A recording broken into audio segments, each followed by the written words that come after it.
Live mula sa GMA Network Center, 20 taon nang nakatutok. 24 oras. Mabagal na kumikilos palapit sa kalupaan ang bagyong Marce na inaasahang mararamdaman ngayong gabi sa Northern Luzon. Nakataas na ang signal number 3 sa ilang bahagi ng Cagayan. Ang latest na sitwasyon doon sa pagtutok live ni Jasmine Gabriel Galban ng GMA Regional TV. Jasmine? Mel, ramdam na ang epekto ni Bagyong Marce dito nga sa bayan ng Santa Ana sa probinsya ng Cagayan. Sa mga oras nga na to, tuloy-tuloy na yung paglilika sa mga residenteng nakatira sa coastal barangays at maging sa mga low-lying areas.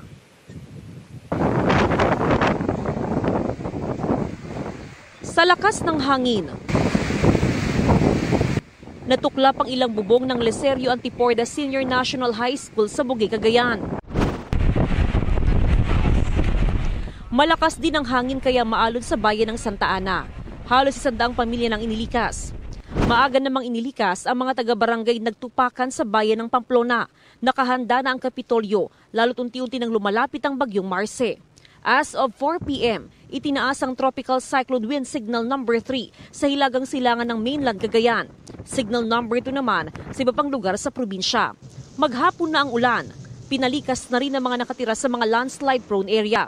268 barangay ang dati nang tinukoy na mataas ang tsansang bahain at tama ng landslide kung malakas ang ulan. Kabilang dyan ang ilang barangay sa bayan ng Lalo na kagabi pa may pabugso-bugsong ulan. Yung hangin talagang nakakatakot. Saka yung ulan, malakas po talaga. Tulong-tulong naman ang ilang taga-barangay Balatubat, Camiguin sa Calayan Island na ilagay sa mas ligtas na lugar ang kanilang mga bangka. Bawal nang maglayag, mangisda o maglangoy sa dagat. Habang ang taas ng Cagayan River, nasa 3.8 meter na, malapit sa 4 meters na alert level.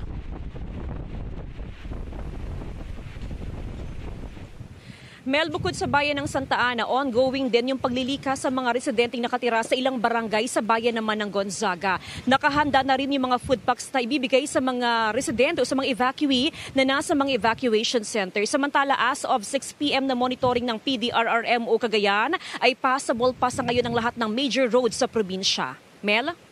Maraming salamat sa iyo, Jasmine Gabriel Galban ng GMA Regional TV. Para hindi na maulit ang malalang sinapit noong bagyong Christine at Leon, itinaas ni Pangulong Bongbong Marcos ang high alert sa mga ahensya ng gobyerno. Nakahanda na rin ang mga rescue equipment at relief goods. Yan ang tinutukan ni Ivan Mayrina. Mabilis na tumaas ang baha sa Maharlika Highway sa Lopez, Quezon, dulot ng pag-uulang dala ng bagyong Marce. Naka-alerto ng Quezon PDRMO at mga lokal na pamahalaan. Naging maagap na rin ang mga nagtitinda sa Gamo Isabela na maaga na nag-ani ng mga tanim na palay. Ngayon pa lang nagpatupad na ng liquor ban sa lalawigan. Bawal na ring maglangoy, maglayag at mangisda. Tuloy-tuloy rin ang koordinasyon at monitoring ng Apayao PDRMC. Isinailalim na ni Pangulong Bongbong Marcos sa high alert lahat ng mga ahensya ng pamahalaan at inulit ang utos na magkasa ng maayos sa sistema ng paghahatid ng abiso at impormasyon magiging basihan ng aksyon ng apektadong populasyon. Pinababantayan din lahat ng daluyan ng tubig, 24 oras. Kabilang dyan ang mga dam. Nauna na niyang iniutos ang dahan-dahan nilang pagpapakawala ng tubig bago pa man bumuhos ang malakas sa ulan. Ayon sa National Irrigation Administration, sa ngayon, nasa ligtas sa level ang mga dam ng Magat, Pantabangan at San Roque. Sa mga malalaking dams po natin, bago dumating ang bagyo, may controlled releases na po tayo dyan eh. Pinapaposisyon na rin ng Pangulo ang mga rescue equipment at relief goods sa mga lugar na maapektuhan ng bagyo. Kakaroon na po ng replenishment ng mga food items o kaya mga family food pack natin ng lalong-lalo na ang DSWD. Pinaghahanda na rin ang DPWH at DOTR para sa road clearing operations. Para sa GMA Integrated News, Ivan Mayrina, nakatutok, 24 oras. Mga kapuso, nadagdagan pa ang mga lugar na isinailalim sa wind signal dahil sa bagyong Marce. At maki-update tayo sa lagay ng panahon kasama si Amor La Rosa ng GMA Integrated News Weather Center. Amor. Salamat, Ms. Vicky. Mga kapuso, lalong bumagal ang pagkilos ng bagyong Marce. Bagay po na lalong nagpapalaki ng banta ng pinsala sa mga lugar na mahagip ng malalakas na hangin at ulan na dala ng bagyo. Nakataas na ang signal number 3 sa northeastern portion ng mainland Cagayan. Signal number 2 naman dito sa Batanes. Natitirang bahagi po ng Cagayan kasama na ang Babuyan Islands. Ganoon din dito sa northern portion ng Isabela, Apayao, northern portion ng Kalinga, northern portion ng Abra, Ilocos Norte at pati na rin sa northern portion ng Ilocos Sur. Signal number 1 naman dito po sa natitirang bahagi po ng Ilocos Sur, La Union, northwestern portion ng Pangasinan, natitirang bahagi ng Abra at ng Kalinga, Mountain Province, Ifugao, Benguet at natitirang bahagi po ng Isabela. Nakataas din ang signal number 1 dito po yan sa Quirino, Nueva Vizcaya at pati na rin sa northern portion ng Aurora. Inaasahan po sa mga nabanggit na lugar, mararamdaman na po yung malakas na bugso ng hangin. Magiging maalon kaya delikadong pumalaot din sa mga baybayin po ng Northern Luzon, ganoon din dito sa western seaboards ng Northern Luzon at dito rin sa eastern seaboard ng Central Luzon. Sa forecast po ng Pag-asa, so kanina po wind signal, yan po ay babala sa malakas na hangin. Ngayon pag-usapan po natin yung mga pag-ulan. Intense to torrential o mga matitindi at halos tuloy-tuloy po ang mga pag-ulan na dapat paghandaan ng mga residente dyan po sa Cagayan, Apayao at pati na rin sa Ilocos Norte. Malalakas din po sa Batanes, Abra at pati na rin sa Ilocos Sur, habang meron naman tayong mga katamtaman hanggang sa mga malalakas sa pag-ulan sa Isabela, ganoon din sa Kalinga, Pangasinan, Mountain Province at pati na rin sa La Union. Kaya doble ingat at maging alerto po sa banta ng mga pagbaha o landslide. Huling namataan ang Typhoon Marce, 295 kilometers, silangan po yan ng Apari, Cagayan. Taglay nito ang lakas ng hangin aabot sa 150 kilometers per hour at pabugsong papalo naman sa 185 kilometers per hour. Mabagal po yung kumikilos ngayon pakanluran. Paliwanag po ng Pag-asa, bumagal ang kilos ng bagyong Marce dahil sa ngayon wala pong ibang weather systems na tumutulong po dito para ito ay mabilis na makausad o makagalaw. At dahil nga po bumabagal, mas mabababad po sa mga malalakas na hangin at ulan na dala nito yung mga lugar na sakop po ng sirkulasyon at maging non-trough o yung buntot ng bagyo. Sa latest forecast track po ng Pag-asa, posibleng bukas ng hapon hanggang sa Biyernes po na madaling araw, magiging ganito po yung movement nito. So posible po na mag-landfall yan o di kaya naman dumikit yung sentro ng bagyo dito po yan sa may Babuyan Islands o kaya naman sa northern portion ng mainland Cagayan. Saka po nito tutumbukin itong bahagi po ng Apayao hanggang sa marating naman itong ilang bahagi po ng Ilocos Norte. Biyernes naman ng gabi, posible pong nasa labas na yan ng Philippine Area of Responsibility. Pero mga kapuso, paalala, posible pa pong magkaroon ng mga pagbabago sa pagkilos ng bagyo, kaya patuloy pong umantabay. Base po sa datos ng Metro Weather, magdamag mamaya, concentrated po yung mga matitinding pag-ulan dito po yan sa Northern Luzon at pati na rin sa extreme Northern Luzon. Kasama po dyan yung Batanes, ganun din ang Babuyan Islands, Cagayan, Isabela, pati na rin po ang Apayao, Ilocos Norte at ilang bahagi ng Isabela. At ganun din po dito sa ilang bahagi pa ng Aurora. Hagip din po ng mga pag-ulan. Magtutuloy-tuloy po yan kinaumagahan, kaya po mataas po ang banta ng mga flash flood at ganoon po ng landslide. At bago magtanghali hanggang hapon at gabi naman, posible rin po yung mga kalat-kalat na pag-ulan dito yan sa may Central Luzon, Calabarzon, Mimaropa at pati na rin sa Bicol Region. May mga malalakas sa pag-ulan din, kaya maging alerto. Dito naman sa Metro Manila, may chance rin po ng mga pag-ulan, lalong-lalo na pagsapit po ng hapon at sa gabi. Posible ring umulan sa ilang bahagi po ng Visayas at Mindanao at meron po mga malalakas sa pag-ulan dito yan sa Negros Island Region, pati na rin po sa Leyte Provinces at dito sa halos buong Mindanao. At yan ang latest sa lagay ng ating panahon. Ako po si Amor La Rosa. Ito ang GMA Integrated News Weather Center. Maasahan anuman ang panahon. Lumutang na ang driver ng luxury vehicle na may peking protocol plate na pang senador na iligal na dumaan sa EDSA bus lane. Lumalabas na ang naturang sasakyan nakarehistro sa kumpanyang pagmamay-ari umano ng kapatid ng isang senador. Nakatutok si Joseph Moro. Ang driver nitong luxury vehicle na may plakang pang senador at ayon sa Department of Transportation ay nagtangka umunong managasa sa kanilang enforcer. Humarap kanina sa Land Transportation Office. Ang paliwanag niya kung bakit niya tinakasan ng enforcer na nanata sa kanya matapos pumasok sa bus lane kahit bawal. Akala ko sir pwede ako makapasok, sir, kasi nagmamadali po ako, sir. Sumasakit kasi yung tiyan ko, sir, medyo not feeling well ako noon, sir. Kaya gusto kong, sir, sumubok na dumaan doon, sir. Ayon kay Edpan, 4 silang sakay ng luxury vehicle. Hindi kita sa video si Edpan bagaman nakita ang katabi niya sa harap. Ang nakaupo sa likod na sumilip sa bintana, isa raw investor na ihahatid niya. Ayon sa LTO, ang sasakyan ay rehistrado sa kumpanyang Orient Pacific Corporation. We cannot confirm. The names of the directors and stockholders may be found in the SEC. It's a public record. And right now, we are not authorized to divulge their names due to their rights also. Privacy po. Hindi nila maipaliwanag kung bakit gamit nila ang plate number 7 na pang senador lamang dapat at ayon sa LTO ay peke. Hindi amin yan eh. Peke in the sense that it is not legitimate, no? In the sense LTO issued. Hindi kayo may gawa? Hindi kami may gawa. No? The company sincerely apologizes for what happened. Hindi po namin ginusto yun. Rest assured, we will cooperate with the investigation. Dahil sa pag-amin, tiniketa ng LTO at pinagmulta ng kabuang 9,000 pesos si Edpan na may patong-patong na paglabag tulad ng illegal use of protocol plate at disregarding traffic signs dahil sa pagpasok sa busway. Ayon sa Land Transportation Office o LTO, sa mga nahuhuli sa EDSA busway ang mga driver lamang ang tinitiketan at may pananagutan at hindi ang kanyang mga sakay. Pero di pa lusot ang kumpanyang Orient Pacific na i-issuehan ng show cause order para imbestigahan ang karagdagang paglabag ng driver at ng may-ari ng sasakyan. Hihingi ang LTO sa Securities and Exchange Commission o SEC ng information sheet ng kumpanya.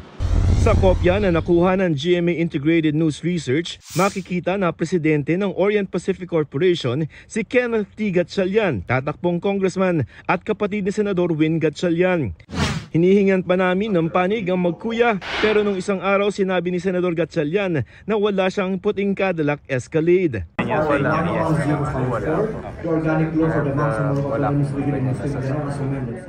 Para sa GMA Integrated News, Joseph Morong, nakatutok 24 oras. Nagsanay sa pagbawi ng islang kunwari, inatake ng mga dayuhan ang mga sangay ng AFP na lumahok sa kanilang joint exercises sa West Philippine Sea. Nilapitan pa yan ng Chinese Navy na hindi sumagot sa radio challenge ng Pilipinas. Nakatutok si Chino Gaston. Gamit ang pinakabagong fast attack interdiction craft na gawang Israel, Augusta Westland Helicopter at ang BRP Ramon Alcaraz, sumabak sa AFP Joint Exercise Dagat Pa 2024 ang Philippine Navy, Army, Air Force at Philippine Coast Guard. Ginanap yan sa dagat sa palibot ng Kota Island na bahagi ng Kalayaan Island Group of Islands sa West Philippine Sea. Mula BRP Alcaraz, sinugod ng mga Navy SEAL at Coast Guard gamit ang mga rubber boat ang Kota Island bilang bahagi ng pagsasanay kung paano atakihin at bawiin ang isang isla. Kabilang sa mga ginawang pagsasanay dito sa West Philippine Sea ang pagbawi ng isang isla ng Pilipinas na sinakop ng mga dayuhan at bagamat walang pinatutungkulang iisang bansa, ayon sa AFP, dapat itong magsilbing babala sa sino mang magtatangka. Pwede nating sabihin yun na we are warning our neighbors or kahit na sino mang mga external forces dyan that we are capable of defending our islands. This is a test of our interoperability dito sa Armed Forces of the Philippines and the integration of all the capabilities of the Army, the Air Force and the Navy. And it is very crucial for us to enhance, of course, our capability right here in the West Philippine Sea. That is for us to show our firm resolve of defending our sovereignty and sovereign rights. At habang isinasagawa ang pagsasanay sa Maykota Island, isang corvette ng Chinese Navy ang lumapit at nagmasid. Agad nag-radio challenge ang BRP Alcaraz para palayuin ang mga Chinese. Chinese Warship 629, Chinese Warship 629. This is Philippine Navy Warships 16. You are entering in our exercise area. Leave the vicinity immediately. Over. Pero hindi na sumagot ang mga ito. Ang pagdating ng Chinese, hindi naman daw nakaaapekto sa ginawang pagsasanay. Mukhang nagmamasid lang sila, nanonood sila. So wala naman interruption yung ating exercise. Sa Samantala, halos kompleto na ang aircraft hangar at control tower sa Pag-asa Island sa ilalim ng AFP Modernization Program. Tuloy din ang pagpapahaba ng mga seawall at pagkumpuni sa boat shelter at harbor na gamit di lamang ng mga taga-Philippine Navy at Coast Guard, kundi maging ng mga mangingisda. Para sa GMA Integrated News, Chino Gaston nakatutok, 24 oras. Iniutos ni Pangulong Bongbong Marcos na pag-aralan muli ang flood control project ng gobyerno sa Bicol. Pinaparepaso rin ang disenyo at pagkakagawa sa mga tulay at kalsada at dinagdagan ng pondo ng ilang proyekto. Nakatutok si Dano Tingkungko. Para hindi na anya maulit pa ang pinsalang idinulot ng bagyong Christine sa Bicol, ipinagutos ni Pangulong Bongbong Marcos sa Department of Public Works and Highways na muling pag-aralan ang Bicol River Basin Development Program para iwas baha o mapabilis ang paghupa nito. Inanunsyo niya yan ng mamahagi ng kabuuang 100 milyong pisong ayuda sa mga magsasaka at mangingisda sa Camarines Sur at Albay. Ay masisimulaan natin itong ating plano para hindi na ganito kalala makapagpapa sa Bicol River Basin. Para dyan, iniutos ng Pangulo sa Public Works Department at Interior Department na makipag-ugnayan sa mga lokal na pamahalaan. Iniutos ding repasuhin ang disenyo at pagkakagawa ng mga tulay at kalsada para tumagal at umubra sa anumang panahon. Tiyakin ninyong dekalidad, ligtas at matibay ang mga materyales. Pinahanda naman sa Budget Department ang Quick Response Fund para sa pagtugon sa pinsala ng bagyo. Ito pong QRF natin, ang katotohanan dyan dahil sa dami ng bagyo ay naubos na. Kaya ang ginawa natin ay nagtabi ulit tayo ng pondo para mabigyan ulit. Inaprubahan naman ng National Economic Development Authority Board ang extension sa pagtatayo at ilang pagbabago sa ilang flood control projects. Itinaas sa 22 billion mula sa dating 9.89 billion pesos ang para sa Cavite dahil sa mga idinagdag na drainage at pagpapalawak ng diversion channels. Itinaas naman sa 57.7 billion mula 33 billion pesos ang Phase 4 ng isang proyekto kontra baha na pakikinabangan sa Pasig, Marikina, Quezon City at mga bayan ng Taytay at Cainta sa Rizal. Inaprubahan din ang pagbili ng 40 fast patrol craft ng Philippine Coast Guard para sa disaster response, search and rescue operations at pagpapatupad ng maritime law. Para sa GMA Integrated News, ako si Dano Tingkungko, nakatutok 24 oras. Mahigit 2 milyong Pilipino ang dagdag sa mga may trabaho nitong Setyembre at inaasahang darami pa sila habang palapit ang Pasko. Kabilang sa mga dumaming may trabaho, ang mga senior citizen. Nakatutok si Bernadette Reyes. Maagang pamasko kung ituring ni JP Martin ang bagong trabaho bilang cashier sa isang grocery store. Sa ngayon, mahirap na makaat ng trabaho. Isa siya sa mahigit 49 milyon na Pilipinong may trabaho nitong Setyembre. Mahigit 2 milyong mas marami sa may trabaho sa parehong buwan noong 2023. Ang antas na mga walang trabaho naman bumaba kumpara noong nakaraang taon. Mas mababa rin yan kumpara noong Agosto. Gayunman, kailangan tugunan ng mga sektor na nabawasan ng trabaho tulad sa agrikultura na naapektuhan ng mga nagdaang bagyo. May largest drop tayo sa employment year on year in the agricultural sector and forestry, about 210,000, which is substantial. And kasama na rin yung sa fisheries and aquaculture na nagkaroon ng bawas din na 136,000. Bahagya namang tumaas ang bilang ng mga underemployed o nais magkaroon ng dagdag na oras sa trabaho, tulad ni Michelle. Para may panggastos din po sa pandagdag gastos pang araw-araw kasi ang hirap po ngayon ng buhay. Ang good news, habang palapit ang Pasko, karaniwang nagdadagdag ng job opening ang retail sector tulad sa mall at groceries dahil sa Christmas shopping. Gayon din sa mga resto dahil sa mga year-end kitaan at sa mga hotel dahil sa mga nagbabakasyon. Normally, tumataas yung ating labor force participation rate, employed persons, both the number and the rate during the bare months. Magsisimula sa October yung mga bazaar, diba? Yung mga markets na may mga activities tayo. Pati mga senior citizen nakakahanap ng mapagkakakitaan, tulad ni Lola Marilu, 70 anyos na may maliit na karinderya. Para may income din konti, ganun, para sa mga apo, anak. Kagaya nito, kita ako, O di may ipamasko ako sa mga apo ko. Ayon sa Philippine Statistics Authority, nadagdagan ng 384,000 ang bilang ng mga senior citizen na nagtatrabaho o nagnenegosyo noong Setyembre kumpara sa parehas na panahon noong nakaraang taon. Karamihan sa kanila nalilinya sa services sector. Yung mga seniors, workers na senior ay tumataas. Both in terms of numbers and in terms of percentage of workers. Para sa GMA Integrated News, Bernadette Reyes, nakatutok 24 oras. Naka-blue alert na ang City Disaster Response Team sa Baguio dahil sa Bagyong Marce. Yan ang tinutukan live ni Salima Refran. Salima. Emil, nakataas na nga ang signal number 1 dito sa probinsya ng Benguet dahil sa Bagyong Marce.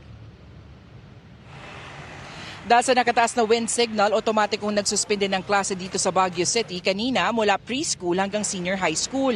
Alas 3 ng hapon na magpauwi ng mga estudyante. Naka-blue alert na rin ang City Disaster Response Team bilang paghahanda sa bagyo at sa epekto nito sa lungsod. Sa mga oras na ito, Emil, ay maayos pa ang panahon at malamig yung simoy nga ng hangin dahilan para marami pa tayong makasabay ng mga turista paakyat nga dito sa Baguio City. Abiso naman ng Baguio City Public Information Office ay maghintay na lamang sa anunsyo ngayong gabi kung may pasok ang mga estudyante bukas. Yan muna latest mula nga dito sa Baguio City. Emil. Maraming salamat, Salima Refran. Inilagay na sa Immigration Lookout Bulletin Order ang 7 opisyal ng Office of the Vice President. Kasama riyan ang Chief of Staff ng OVP na nakalabas na ng bansa at may travel documents na inaprubahan ni Vice President Sara Duterte ayon sa kanyang opisina. Nakatutok si Tina Panganiban Perez. May duda ang chairperson ng House Committee on Good Government and Public Accountability na tila may pumipigil sa mga opisyal ng Office of the Vice President na pinahaharap sa investigasyon ng komite kaugnay ng paggastos ng confidential at intelligence funds ng tanggapan ni Vice President Sara Duterte. Nakatakda kasi sanang humarap ang Chief of Staff ng Bise na si Zulica Lopez pero lumipad pa Amerika sa bisperas ng committee hearing kahapon. Sabi ni Committee Chair Joel Chua, inaalam daw nila kung si Vice President Duterte ang pumirma sa travel authority ng Chief of Staff nito. Nakakalungkot daw ang tila pagpigil sa pagdalo ng mga opisyal ng OVP. Ganito rin ang pananaw ng ibang kongresista. Meron hong bad faith sa mga anong rason. Unang-una, they were invited several times. Pangalawa, makikita pong merong bad faith kasi umalis po siya ng bansa the night before the scheduled hearing.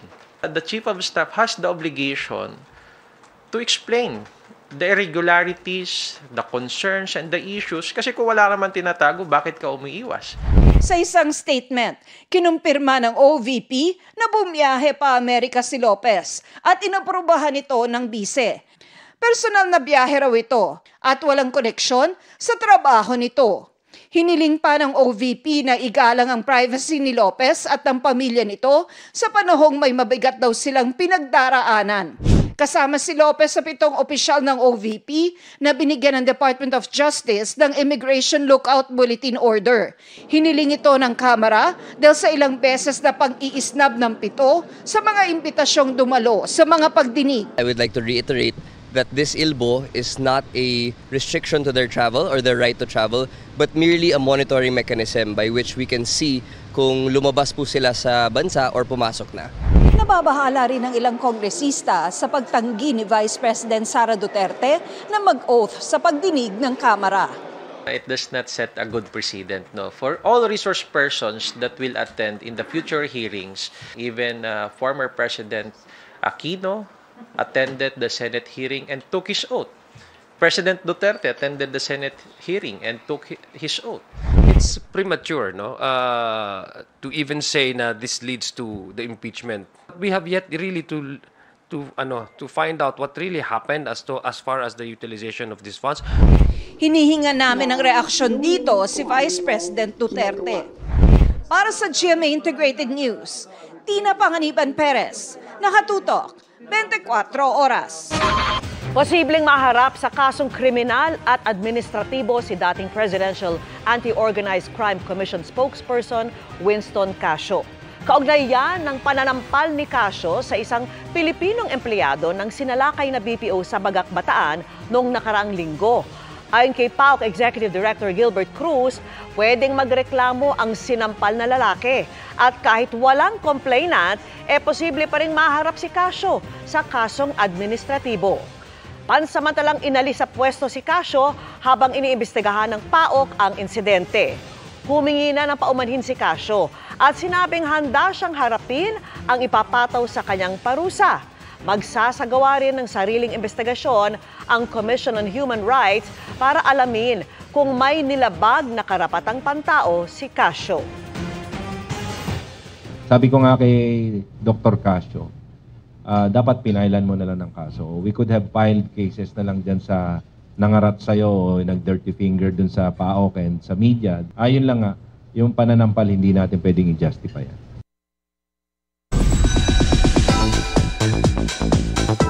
Exciting times na puno ng tea ang third episode ng reality series ni Heart Evangelista. Beyond grateful ang Kapuso global fashion icon sa suporta ng fans. Makichika kay Nelson Canlas. Simone, okay, thank you with everybody. Hindi lang nakibonding with fans and fashion lovers.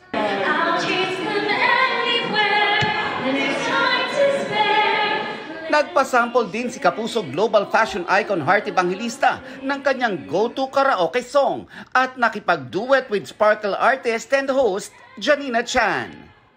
Let me share this whole new world with you.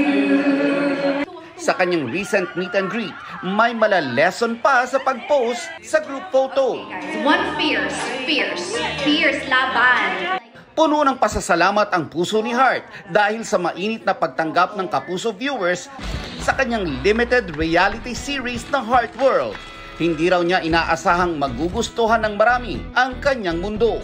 Siguro naaaliw sila sa kaartehan ko, pero at the end of the day, it's all about, parang getting to know each other. Like what I said in the past, parang nakilala ka nila sa mga telenovelas. Pero for them to really get to know who you are, the good and the bad side, is really the goal. Habang lumalalim ang pasilip sa Heart World, maraming tanong daw ang masasagot. Definitely a deeper dive into friendship, marriage problems, and a lot more.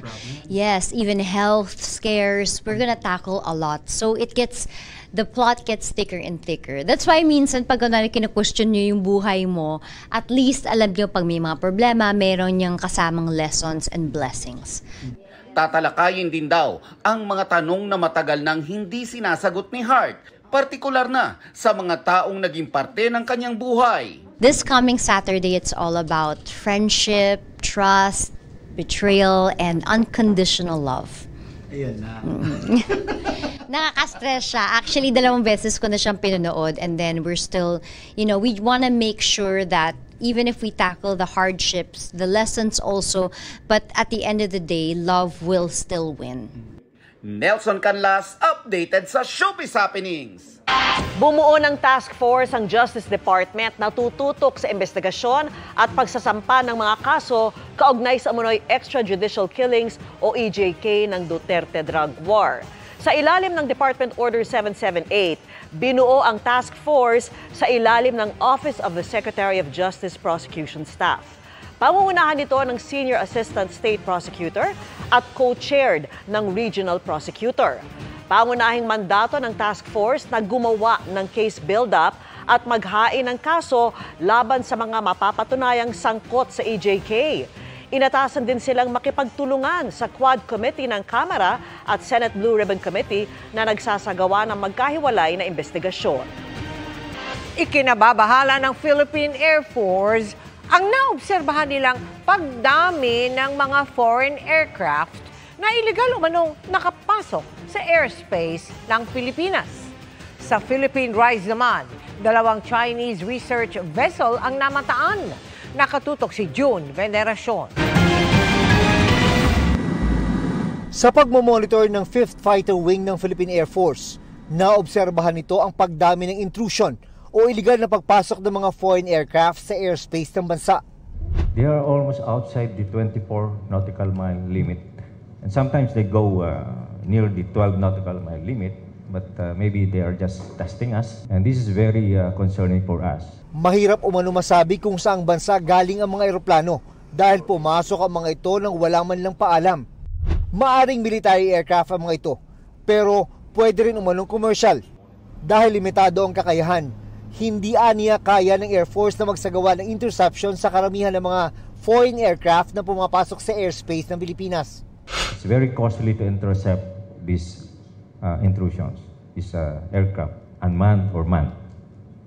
So we need to balance, we need to be selective. Sa Philippine Rise naman, 2 Chinese research vessel ang namataan ng Philippine Navy nitong Lunes. Pero tingin nila, umiiwas lang sa bagyo ang 2 barko. So nothing to be scared of. Nothing to be alarmed about. Sa pangkalahatan, tahimik ang sitwasyon sa West Philippine Sea ngayon. There's a significant number of decrease of presence on the part of the Chinese government maritime forces because of the very bad weather condition in the West Philippine Sea.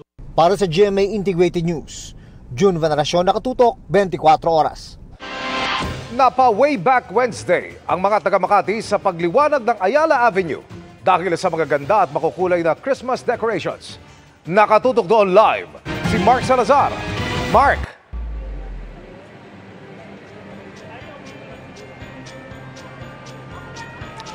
Emil, mga kapuso, handa na Makati sa kanyang Christmas paandar na pinasinayaan ngayong gabi. Kayo, handa na ba kayong mag-Christmas mode?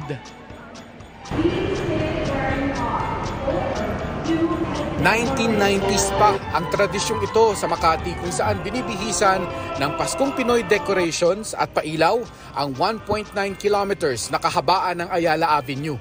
Ngayong gabi, muling pinailawan ng Ayala Avenue bilang pagsisimula ng Christmas season. Hindi lang sa Makati, kundi para sa lahat ng napadaan dito ng Kapaskuhan. 5, 4, 3, 2, 1, pull the ribbon! Shout out sa mga batang 90s dyan na may mga nostalgic Christmas memory sa Ayala. Isa si Juvie sa batang 90s pero sa latest siya lumaki at doon daw siya nakagawa ng mas masayang Christmas memories. Ang Paskong Ayala Avenue ni Juvie ay nakatahi sa trabaho at career, malayo sa pamilya. Oo, kasi of course busy ka sa work, busy ka sa mga, I think, goals mo. Of course, gusto mong ma-reach yung goals mo by the end of the year. Nung bata ka, mas na-appreciate mo siguro yung mga maliliit na bagay, gano'n.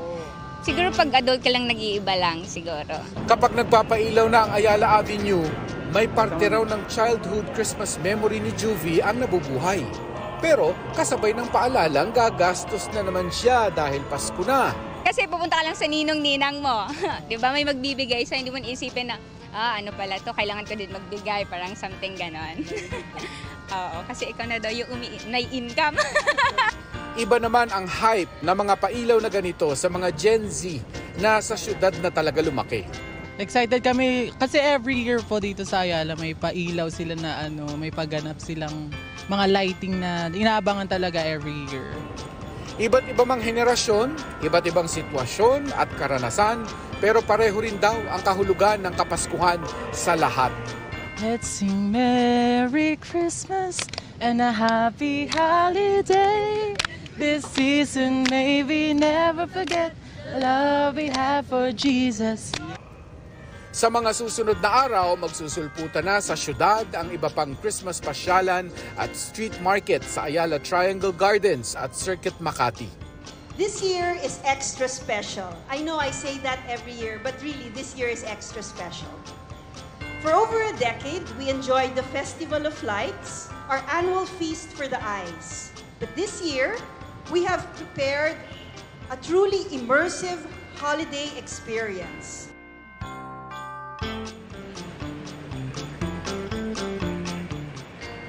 Totoo namang lilipas din ang Pasko, pero kung may choice ka naman, piliin mong palipasin ang Pasko ng masaya ka. Mula rito sa Ayala Avenue sa Makati, para sa GMA Integrated News, Mark Salazar, nakatutok 24 oras. Maraming salamat, Mark Salazar. Nabitin din ba kayo sa first part ng GMA Integrated News interviews kina Hello Love Again stars Alden Richards at Catherine Bernardo? Well, this time, mapapakinggan na natin kung paanong mas lumalim ang relasyon ni na Alden at Cat as time goes by at ang kanilang thoughts sakaling magka-third sequel ang kanilang pelikula. Makichika kay Nelson Canlas. What do you love about being together? Can you qualify? What kind of relationship is that? Nabitin ba kayo sa sagot ni Alden Richards sa GMA Integrated News interviews nila ni Catherine Bernardo? Ang sagot dyan ng Asia's multimedia star... Ito naman... Kat... No, pero, I mean, no, it's just me asking.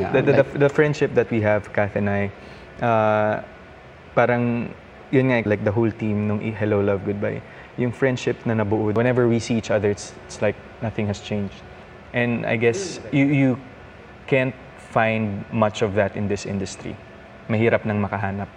Ang mutual admiration ng dalawa, kitang-kita rin sa aming panayam bago ang pagpapalabas sa big screen ng Hello, Love Again sa susunod na Miyerkules. The first time I met Kath, and while doing Hello, Love, Goodbye, parang very shy, very timid in a way. Parang she is parang trying to explore different things pa during that time. But right now, titingnan mo pa lang siya ngayon, you can see the woman she is now. Nakaka-proud lang. She's a strong, independent woman. Nip. Thanks po. I would say after this movie, mas nakilala ko si Alden, definitely. Kasi nung when we did Hello, Love, Goodbye, 2019. Parang hindi tayo masyado kasi... Parang that was purely work. Wala kaming chance to talk and anything. I think malaking part ng chemistry is friendship. Trust and friendship. And I think that's what we have right now. Hindi mo naman makikilala kung hindi magiging open yung isang tao. And siguro yun lang yung nakatulong sa amin dalawa. We didn't force it na, okay, you have to tell me all these things na hindi mo sinasabi sa ibang tao para mas makilala kita. Pag-amin pa ni Catherine, ginamit niyang hugot sa pag-portray sa role ang magaganda at masasakit na naranasan niya sa mga nagdaang taon. Pero nandito ka na naman. Nandito na naman ako. It made me who I am today. It helped me, all the experiences. Siguro ngayon, iba din yung medyo tumanda ako. So, iba yung... Kung papagawa mo sa akin yung isang eksena noong 2019, tapos ipapagawa mo sa akin ngayon, feeling ko iba ko siya gagawin. Kasi ang dami nangyari in between those years. And kung ipapagawa mo siya sa akin 5 years from now, feeling ko iba din yung gagawin ko. So, diba, it's just so interesting. Pero dahil saktong isang linggo na lang bago mapanood ang Hello, Love Again, ano kaya ang nararamdaman nila? Medyo mabilis lahat ng nangyari. So it's just sinking in now, I think. And I'm pretty nervous. Yes, actually, in all projects naman, most especially this project, since this is very special to both of us, the pressure of, kasi merong tinitingnan na benchmark from the previous film. Of course, there's gonna be comparison in a way, and syempre yung pressure of the box office, etc. But it is for the people to decide. And it's for them to really, by word of mouth, to tell if the movie is worth watching. I think it's just very comforting to know na I'm not doing this alone. Because, like what I said kanina, grabe lang siguro yung sobrang kinakabahan sa lahat ng mangyayari. So it's just nice na feeling ko ngayon, hindi ko lang siya mag-isa hinaharap kasi kasama ko si Alden. I don't want to spoil it, pero are we seeing a third sequel? Let's talk again after you watch the... Yes, we don't want... Ayaw namin salita ng tapos kasi mahirap. Pero kung kayong tatanungin, gusto nyo ba? I think this will put an end. To Joy and Ethan's journey. Yeah. Pagpahingahin na natin sila. Yeah. Kasi parang they have been through a lot. But on our point of view, maybe it's time to say goodbye to Joy and Ethan. But what if? The what if What if may 1 million signature campaign? Sus Marios. Diyos ko po. But we can't tell. But for us, personally, parang okay na. Yeah, this will answer all their questions. Nelson Canlas, updated sa Showbiz Happening. Baka naman may part 3. Baka nabitin pa. And that's my chika this Wednesday night. Ako po si Iya Arellano. Miss Mel, Miss Vicky, Emil. Salamat sa iyo, Iya. At yan ang mga balita ngayong Miyerkules. Mga kapuso, 49 days na lang, Pasko na. Ako po si Mel Tiangco. Ako po si Vicky Morales para sa mas malaking misyon. Para sa mas malawak na paglilingkod sa bayan, ako po si Emil Sumangil. Mula sa GMA Integrated News, ang News Authority ng Pilipino, nakatutok kami 24 oras.